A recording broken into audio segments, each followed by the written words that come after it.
Le indagini di quest'anno hanno dato risultati di straordinario interesse per la conoscenza della storia dell'area in cui sorgeva il teatro antico. Bambino travolto da un'auto a poche ore dal suo 10° compleanno, era in bici, calci e pugni tra due uomini di circa 80 anni per una lite stradale, uno in prognosi riservata. Va a casa della sorella e la minaccia con un martello perché vuole dei soldi per comprare la droga. Favarese arrestato per sfruttamento della prostituzione. Bene la stagione estiva in Sicilia. Agest, società che gestisce l'aeroporto di Birgi, compie 30 anni. Musumeci inaugura Infopoint all'imbarcadero per Mozia. Il coach Michele Catalani saluta la Fortitudo, lo attende un altro importante incarico dopo 2 anni alla guida dei biancoazzurri e la promozione in A2.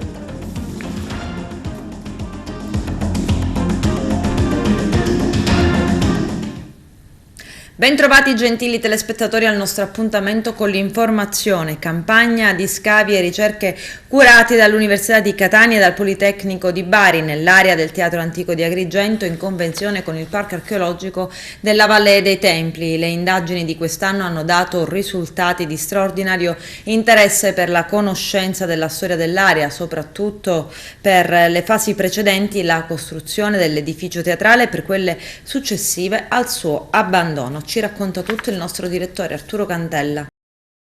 Oggi una conferenza stampa per illustrare i risultati di un lavoro di scavo fatto all'interno della zona della Valle dei Templi. Ecco, se ce li anticipa, direttore. Bene, abbiamo ripreso gli scavi, abbiamo ripreso i rapporti che si erano interrotti per la pandemia con le università, nello specifico con l'Università di Catania e con l'Università di Bari.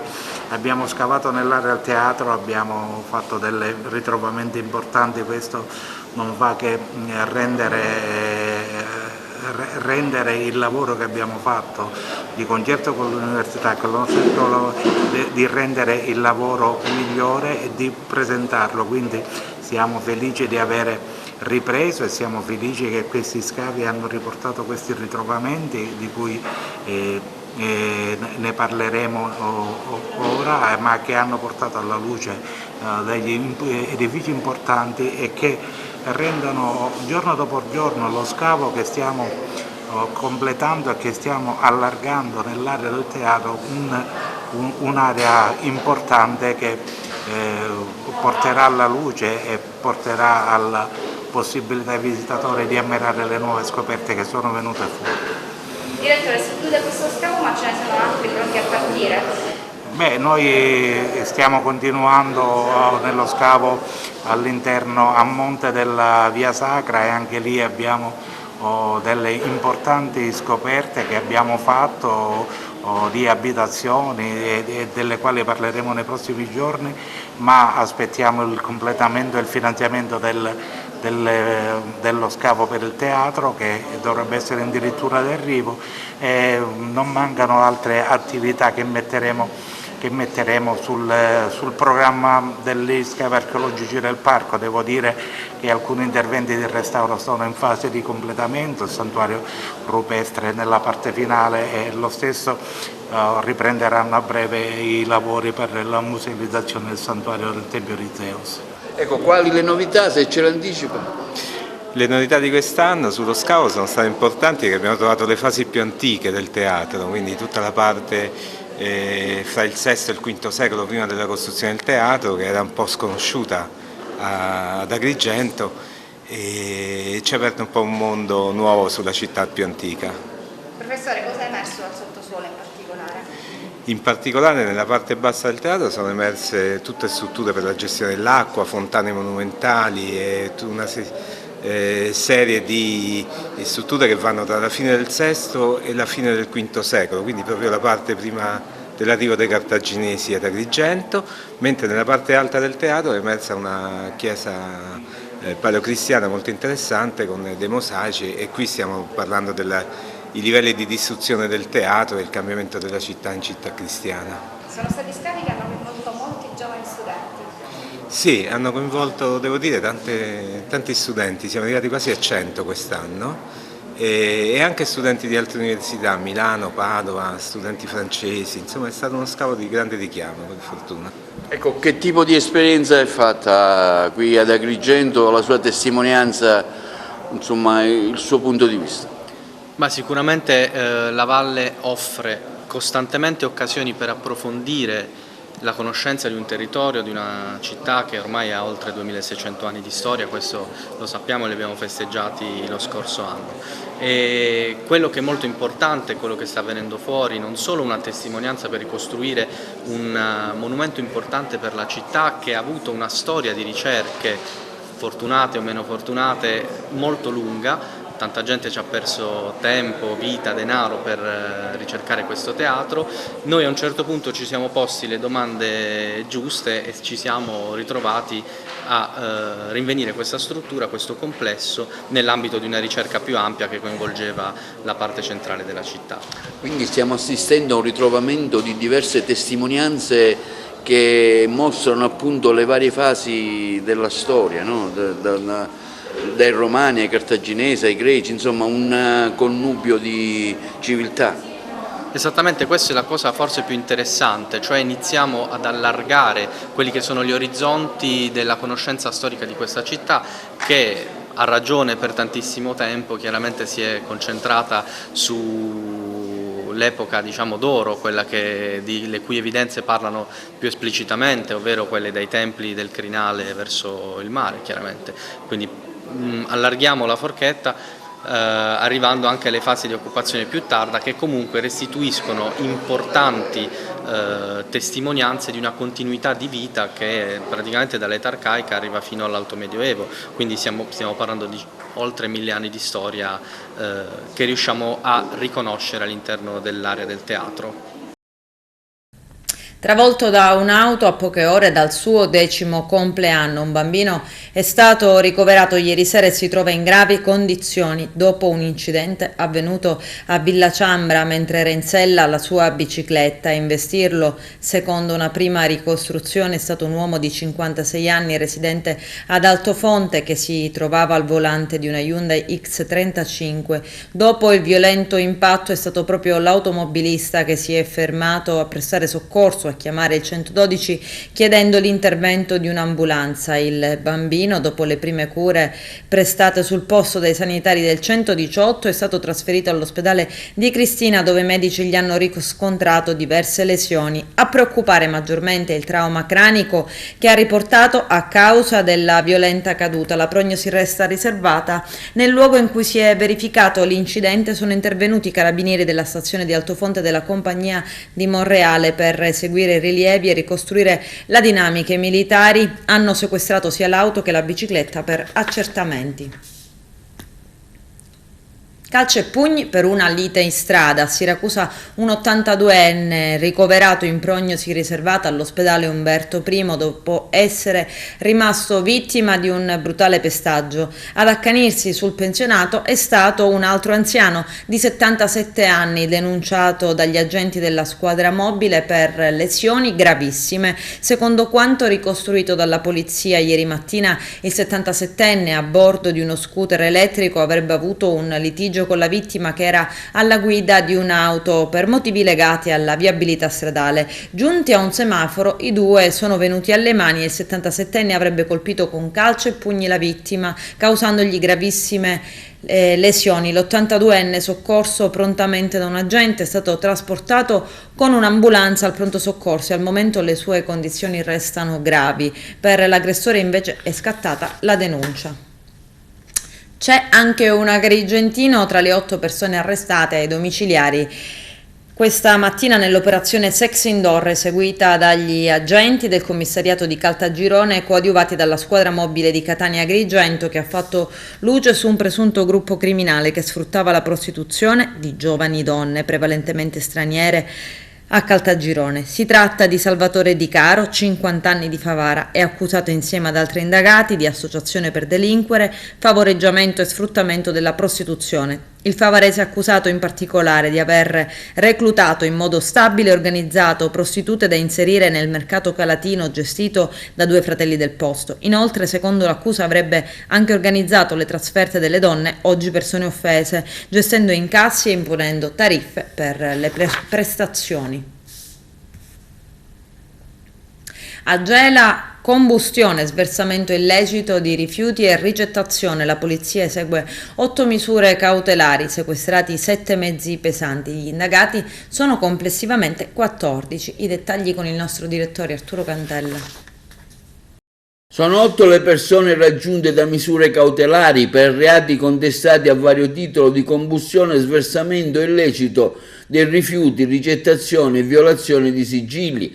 A eseguire provvedimenti su delega della Procura è stato il Commissariato di Pubblica Sicurezza di Gela, in provincia di Caltanissetta, in applicazione a un'ordinanza di misure cautelari personali e reali emessa dal GIP. In tutto sono 14 le persone indagate, per 4 di loro è scattato l'obbligo di presentazione alla Polizia Giudiziaria 3 volte alla settimana, con ulteriore prescrizione di non lasciare l'abitazione nelle ore notturne dalle 21:30 alle 6. Per gli altri 4 indagati è stata invece disposta la misura cautelare del sequestro preventivo di 7 mezzi pesanti utilizzati allo stato degli accertamenti preliminari, senza le prescritte autorizzazioni per il trasporto, il versamento e l'abbandono del materiale di scarto provenienti da attività agroindustriali su un fondo privato dove era stata allestita una vera e propria discarica abusiva. Altre 6 persone sono state indagate a piede libero.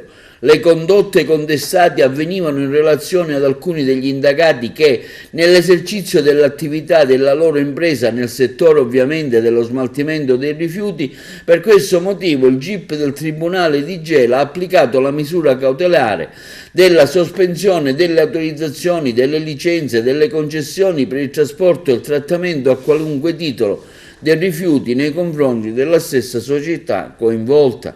Nel corso delle indagini è anche emerso inoltre che gli indagati riuscivano a trarre ulteriori importanti profitti anche attraverso la rivendita del materiale ferroso ricavato da cumuli di rifiuti dati alle fiamme, motivo per cui viene contestato il reato di ricettazione nei confronti di un imprenditore operante nel vicino territorio di Niscemi.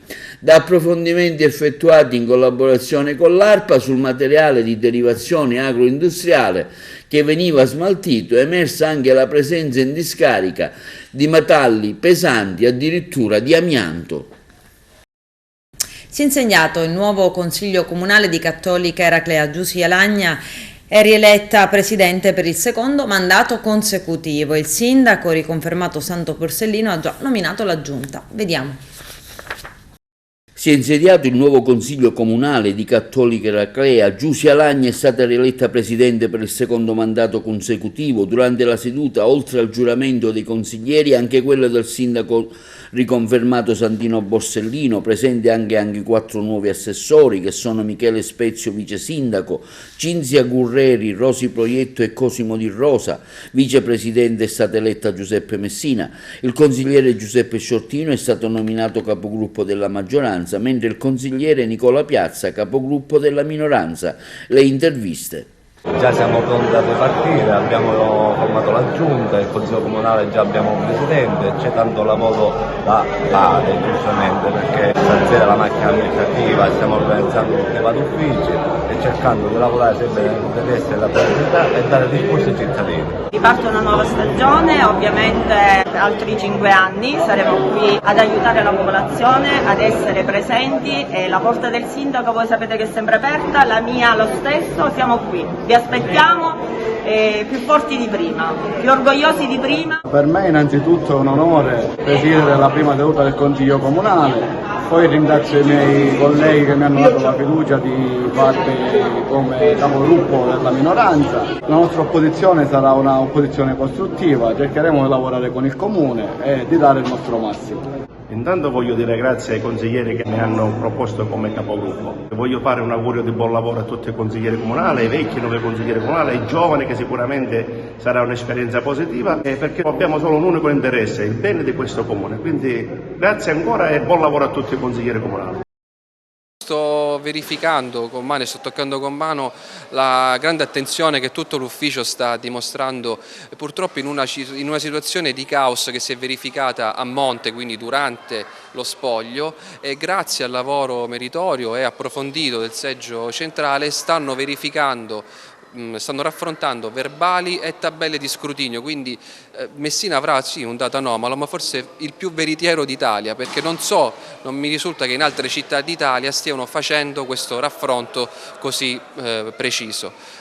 Per quanto riguarda il candidato Gennaro, abbiamo appunto riscontrato che nel verbale di seggio il candidato è stato riportato con 0 voti, ma dalla tabella di scrutinio invece risultavano 21 voti. Abbiamo fatto quindi correggere questo dato e chiederemo dalla sezione 1 fino alla sezione 128 che si verifichi su tutta la lista del PD, su tutti i candidati della lista del PD, si faccia appunto questo raffronto verbale, tabella di scrutinio.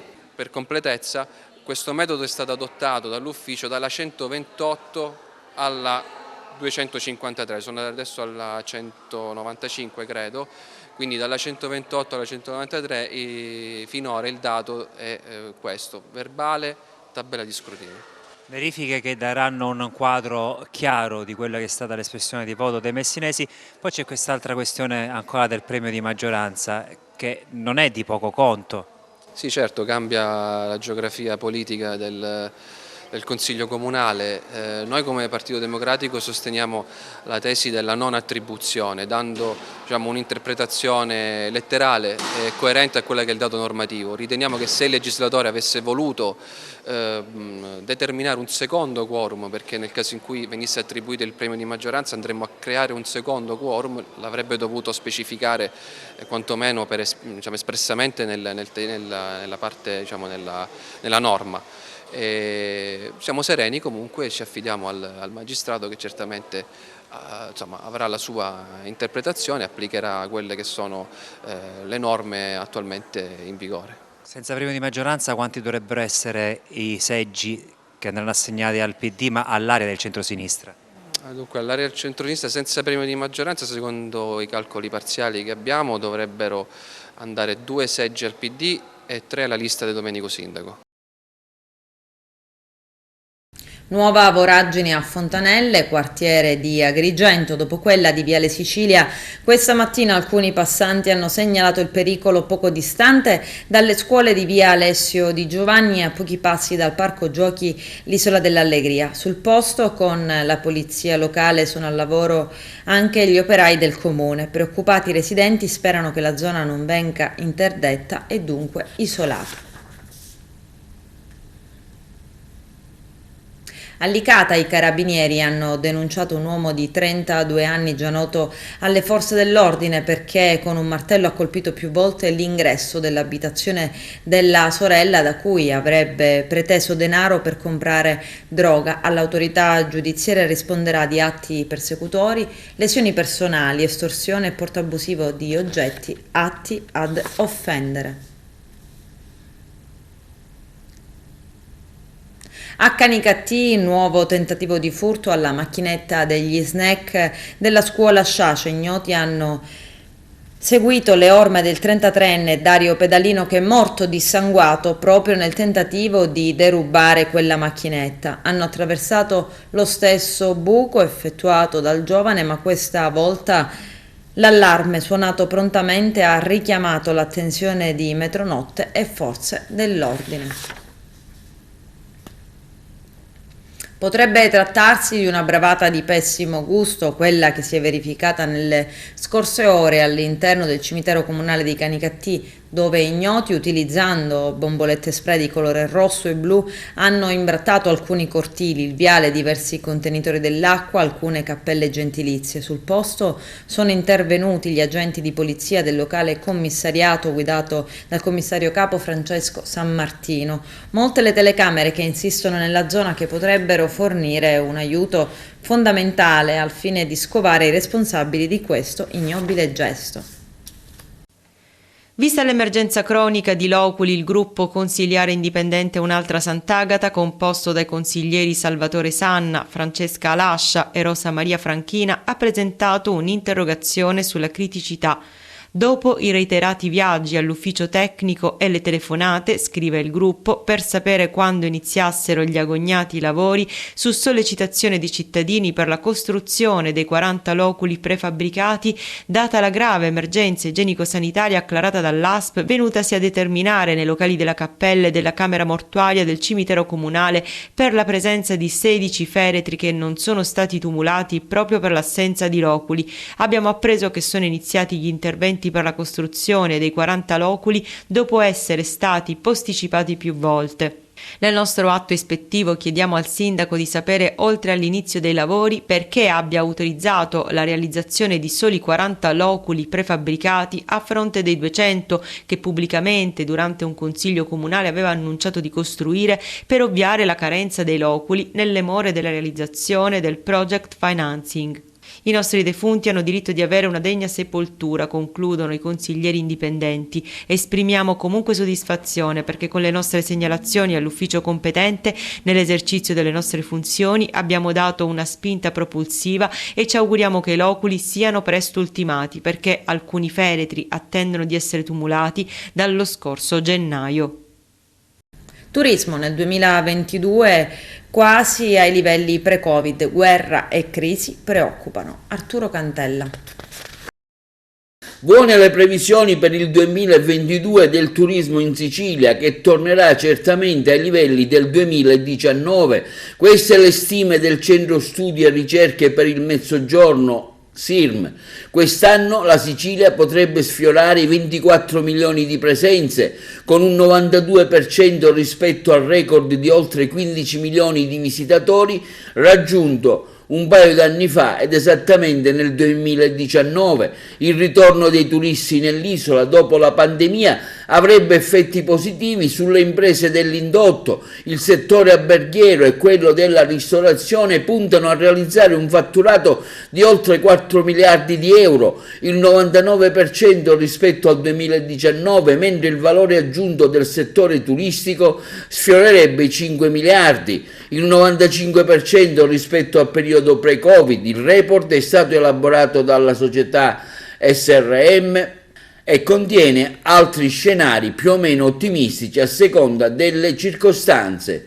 Intanto, in merito, abbiamo sentito il tour operator agrigentino Gaetano Pendolino. Ecco, la stagione estiva è già iniziata. Qual è la meta preferita dei turisti? Agrigento cosa cerca? Ma intanto un turismo prossimità, quindi Sicilia, e poi comincia a esserci anche il movimento in Europa e anche all'estero. Europa, le più gettonate sono sempre Francia, Inghilterra, e adesso comincia anche a essere richiesto il nord Europa con Finlandia, Danimarca, eccetera. Ecco, la guerra in qualche modo sta incidendo sui flussi turistici anche in arrivo? Sta incidendo soprattutto su quelli in arrivo, soprattutto per quelli che riguarda, diciamo, la parte orientale dell'Europa, quindi la Russia, che era un mercato di nostro riferimento molto interessante. Per il resto invece c'è molto movimento e molta, diciamo, attenzione sulla Sicilia, anche grazie a questo progetto che la Regione ha lanciato, che è il progetto di Sicily. C'è stato un risveglio e una particolare attenzione. Ecco, le mete più preferite nella nostra terra di Agrigento, in provincia, quali sono? Ma certamente Scala dei Turchi, mare, Valle dei Templi che non tramonta mai, e poi comincia ad esserci queste esperienze dell'entroterra che vengono a valorizzare il territorio e che valorizzano l'esperienza reale dei turisti. Ecco Gaetano, un'ultima domanda: che consigli dare a chi vuole andare in vacanza? Ma certamente di decidere di partire e poi una vacanza, un posto qualsiasi da raggiungere. La decisione però è importante perché si vive una sola volta e quindi è bene viverla bene. Il Fatto Quotidiano, nell'edizione cartacea del 23 giugno, ha pubblicato un articolo in cui emerge la presenza di un albergo ritenuto abusivo lungo la costa di Agrigento a Maddalusa, in zona A 30 metri dal mare, pubblicizzato anche su Booking con annesso ampio parcheggio a pagamento, indicato come altrettanto abusivo dallo stesso quotidiano nazionale. Il gestore ha già replicato al Fatto Quotidiano: abbiamo tutte le carte in regola. Ebbene, adesso l'autorità giudiziaria ha sequestrato preventivamente l'intera area nel corso di un'accurata ispezione. L'aeroporto di Trapani Birgi festeggia i 30 anni di Argest, società di gestione dell'aeroporto internazionale Vincenzio Florio. C'è il servizio. Presidente, a memoria ricordo che lei ha dato davvero l'anima quando dirigeva la territoriale trapanese e non erano tempi facili per questo aeroporto. Ricordo a me stesso che questi locali erano chiusi e possiamo dire avevamo perso quasi tutti i voli, ma lei no, imperterrito ci ha creduto, e se oggi siamo qui a raccogliere i frutti è anche merito della caparbietà sua. Si è fatto lì allora un gioco di squadra, lo hanno fatto i sindaci, lo hanno fatto alcune associazioni di categoria come la nostra, lo ha fatto la Regione nel momento in cui ha deciso di comprare le quote di Airgest e ricapitalizzarle per diverse volte. Questo governo regionale ci ha creduto altrettanto, l'ha fatto l'anno scorso con un investimento importante di 9,5 di euro. Oggi si stanno raccogliendo i frutti di un grande lavoro appunto di squadra. Non dimentichiamo che il presidente Salvatore Ombra ci ha messo del suo, caparbietà, cocciutaggine, anche tanto sacrificio nei momenti in cui l'aeroporto, anche per ragioni non ci sfuggiranno, il lockdown è stato chiuso. Ora si stanno raccogliendo appunto i risultati. C'è un aeroporto in crescita, sono aumentate le tratte, sono aumentati i contatti con diversi aeroporti e finalmente speriamo di mettere in qualche modo un punto fermo rispetto a quello che è lo sviluppo e la ripartenza dell'aeroporto, che voglio ricordare, per quanto mi riguarda, è l'infrastruttura strategica più importante del nostro territorio, è quello che può fare veramente decollare il turismo in questa provincia. Cosa auspica che venga fuori oggi da questo vederci e celebrare i 30 anni? Ma intanto anche lì vorrei ricordare che Airgest, la società che gestisce l'aeroporto di Trapani, è nato 30 anni fa dentro quella che allora si chiamava Assindustria, la Confindustria di allora, ed è nata per volontà di alcuni imprenditori illuminati di allora che hanno visto nell'aeroporto, nello sviluppo di una scala aeroportuale, lo sviluppo del nostro territorio. Quello che ci aspettiamo oggi è un rilancio, un giro di boa che venga anche in qualche modo confermato dalla politica regionale. Significa continuare a investire in questo scalo, continuare a investire nelle tratte sociali che comunque vada dando il loro contributo, e soprattutto consentire a compagnie internazionali che collegano il nostro aeroporto con capitali e città importanti soprattutto del nord Europa di continuare a venire in maniera agevole. Io ricordo che quando sono stato eletto presidente della regione l'aeroporto di Birgi lo si dava già per morto, ricordo che si era persa ogni speranza. Noi abbiamo lavorato intensamente come governo in collaborazione con il Parlamento, abbiamo messo a disposizione decine di milioni di euro. Abbiamo avviato una strategia di ampio respiro, abbiamo rinnovato la governance con un presidente e un consiglio di amministrazione competenti ed efficienti. Ho incontrato più volte l'amministratore delegato di Ryanair per concordare un piano di azione. Oggi l'aeroporto di Birgi è tornato ad essere uno straordinario motore di crescita del territorio, rende competitivo economicamente il sistema marsalese, trapanese, di tutta la provincia, e al tempo stesso diventa attrattore di capitali. Io credo che più di questo non si possa chiedere. Certo, è come una piantina, ha bisogno di essere sempre curata, innaffiata, non possiamo pensare di aver risolto tutti i problemi, soprattutto con la incertezza del domani che ingombe su tutta l'Europa, ma quello che avevamo da fare come Regione lo abbiamo fatto e sono contento che oggi sia tornato il sorriso sulla bocca degli operatori turistici, degli operatori economici, di chi lavora all'interno dell'aeroporto, quindi sono convinto che su questa strada potremo andare avanti. La mia speranza, come sapete, è quella che si possa arrivare in Sicilia ad un unico sistema di gestione. Non è possibile che ci siano 6 modelli gestionali diversi nei 6 aeroporti siciliani. Per fare questo serve disponibilità, serve meno egoismo da parte di alcuni grandi, ed io spero che intanto il sistema aeroportuale diventi della Sicilia occidentale come lo è diventato della Sicilia orientale e che poi si possa aggregare anche Pantelleria e Lampedusa. Ci vorrà del tempo, ma anche su questo fronte sono ottimista. Adesso la pubblicità, a tra poco vi aspetto. Inaugurato a Marsala l'Info Point all'imbarcadero storico per Bozia e per le altre isole della laguna, presente il governatore della Sicilia Nello Musumeci. La valorizzazione dell'isola di Mozia a Marsala continua a essere al centro dell'attenzione del governo regionale. È stato inaugurato infatti a Marsala dal presidente della regione Nello Musumeci il nuovo ufficio informazioni turistiche proprio dall'imbarcadero per l'isola, per la naturalistica del Trapanese, che dal 1984 è riserva naturale orientata e sito di importante e grande interesse archeologico.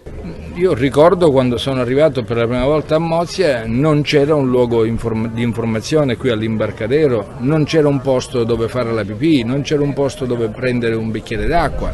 Non è così che si fa turismo.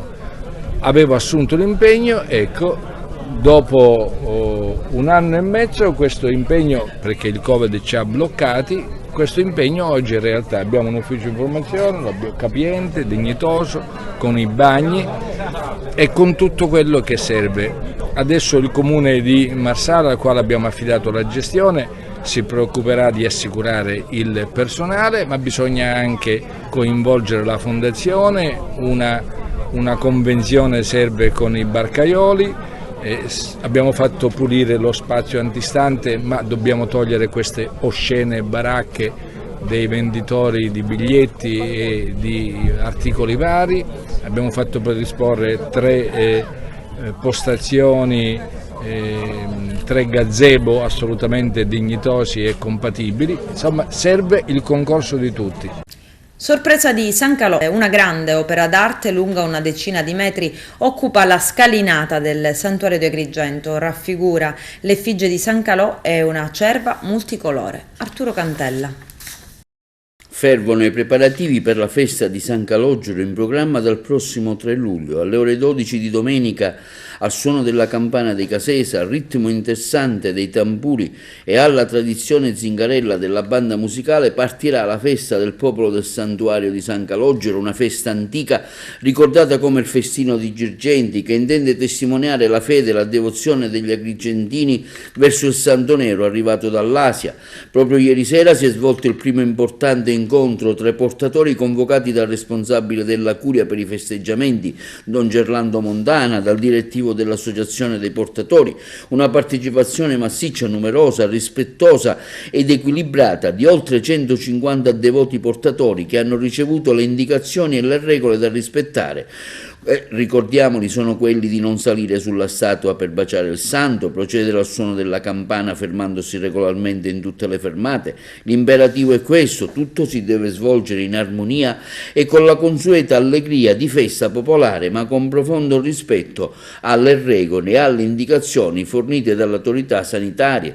La processione mattutina sarà accompagnata, un'importante novità, da alcuni sacerdoti, diaconi, naturalmente dalle forze dell'ordine che da sempre garantiscono sicurezza e legalità. E intanto ieri sera è stata approntata l'infiorata di San Calogero proprio davanti all'ingresso del santuario, iniziativa voluta dall'Associazione Devoti del Santo e curata fattivamente dall'Associazione Infiorata di Montallegro. Facciamo San Calogero, che sarà la festa di San Calogero, e l'assessore ci ha ordinato di fare questo tappeto. Ecco, come verrà la composizione? I ragazzi stanno lavorando, sono fiori freschi di qualsiasi colore che richiede il disegno originale, di fiori secchi, di verde, di pino, questo è tutto caffè, tutto che si può utilizzare per riuscire a fare un'infiorata. Voi siete stati presenti anche ad altre Sì, siamo reduci da Pietraligure e Liguria, abbiamo fatto il nostro per Corpus Domini, ora ne faremo uno per il Cammino di Santiago. Insomma, quindi portate il nome di Montallegro Montallegro in fiore. È una cosa, diciamo, abbastanza tipica vostra, che vi siete inventati, no? Ma è stato il parroco che ha cominciato nella parrocchia con un breve tappetino, poi ci siamo ingranditi, ci siamo associati con l'associazione di Infiore Italia e siamo facciamo parte... Ecco, quanto tempo ci vuole per realizzare queste cose? Dipende dal disegno, dipende se c'è viso, occhi, se un mandalà, se è semplice, dipende. In questo caso? 7-8 ore, 10 ore, chi lo sa. Ok. Con calma per riuscire il tappeto, facciamo con calma. Parliamo di questa iniziativa, una sorpresa di cui diciamo solo ora in questo momento ne stiamo venendo a conoscenza. Una bella iniziativa, ce ne parla. Sì, ha detto bene, questa è una sorpresa che l'Associazione Devoti Portatori in primis ha voluto portare avanti per i festeggiamenti in onore di San Calogero. Il consigliere comunale Gerlando Piparo, devo dire, si è impegnato fra tutti affinché portasse questa novità quest'anno per la festa di San Calogero dell'infiorata dedicata proprio appunto a San Calogero. Quindi oggi questa sorpresa qui davanti al Sagrato di San Calogero, già decine di operatori e di artigiani si stanno adoperando affinché quest'opera da domani sarà visibile per tutta la città. L'amministrazione comunale di Agrigento chiaramente a sostegno e supporto della festa di San Calogero nella sua interezza e con il Venera Villa che sarà celebrato giorno 1 sarà partecipe e sosterrà anche economicamente la festa di San Calogero per promuovere il nostro territorio e la nostra città di Agrigento e dimostrare anche la fede della città e l'attaccamento a questo santo che tanto è amato da Agrigento. Quindi resterà per tutta la durata della festa questo? Resterà chiaramente, no, l'infiorata purtroppo per motivi logistici durerà fino a sabato perché i fiori chiaramente non possono durare tantissimi giorni e anche perché domenica poi per permettere l'uscita del santo verrà disinstallata sabato notte. Ecco, parliamo anche del mercato, delle varie iniziative brevemente? Sì, vabbè, durante le iniziative, durante la festa ci saranno anche le bancarelle, c'è questa novità dell'infiorata, ci sarà il Venera Villa, ci saranno i giochi pirotecnici, ci saranno i tamburinara, insomma una bella festa. Dopo 2 anni di stop quest'anno finalmente si riprende e si ritorna quasi alla normalità.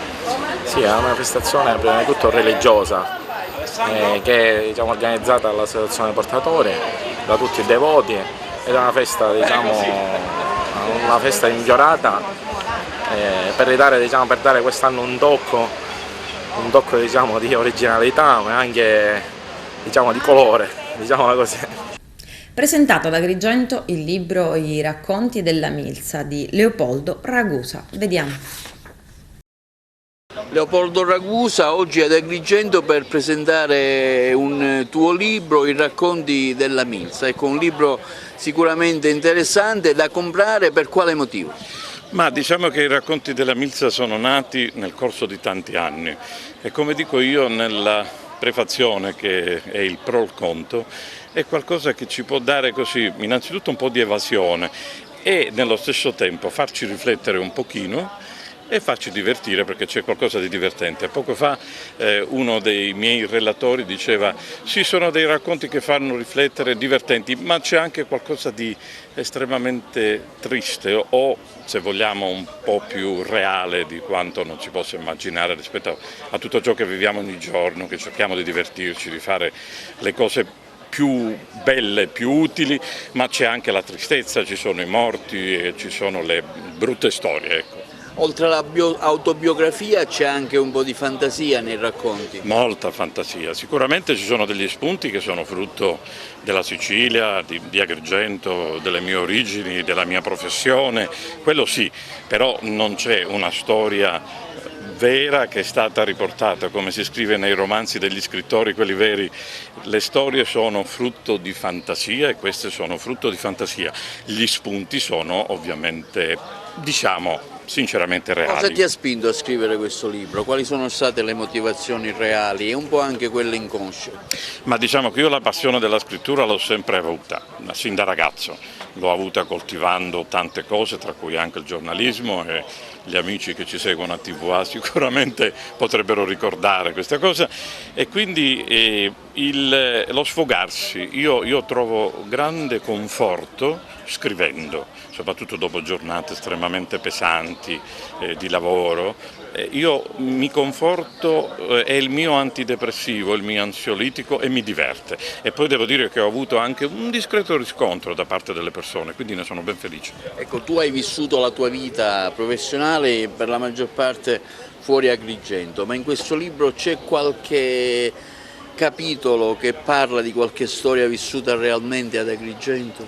Ci sono degli spunti agrigentini, così come ci sono dei riferimenti, perché per esempio c'è un racconto in cui io dico che c'è un medico radiologo che arriva all'ospedale di Agrigento, ma ci sono diversi racconti, perché per me Agrigento è la mia terra, è la città in cui io sono cresciuto, è la città in cui oggi mi accolgono tantissimi amici, non perché sia uno scrittore, parliamoci chiaro, ma perché sono un agrigentino che si è così lanciato professionalmente altrove, ma che mai ha dimenticato la sua città, quello senza dubbio. Possiamo dire che questo è il primo di una serie lunga che arriverà? Ma se qualcuno mi darà ancora fiducia ne sono ben lieto, io scrivo sempre, quindi se qualcuno sarà disposto a pubblicarmi, come si dice in gergo, io ne sarò ben lieto. Professore Alessi, lei oggi presenta questa iniziativa editoriale di Leopoldo Ragusa, ecco una sua impressione a caldo. Il libro di Leopoldo Ragusa è un insieme di 14 racconti estremamente ben congegnati. Devo dire che mi trovo dinanzi a uno scrittore, non solo un bravo medico, ma uno scrittore, una persona cioè che sa entrare nella psicologia della gente e te la presenta con umanità ma anche con molto rigore. Io sono felice stasera di essere qua a presentare questo libro in mezzo a diversi intellettuali e a persone che malgrado questo clima torrido apprezzano molto le attività culturali. Margherita Trupiano oggi presenta questo libro di Leopoldo Ragusa, una tua impressione a caldo? Io discuterò, dialogherò con l'autore perché comunque credo fermamente che il libro vada letto, ma vada sicuramente conosciuto l'autore in ciò che pensa, in quella che è la sua vita, perché attraverso il suo racconto si possa comprendere meglio il significato delle pagine. Basket, il coach Michele Catalani saluta Agrigento. Pare che lo attenda la direzione di tutto il settore giovanile dell'Olimpia Milano.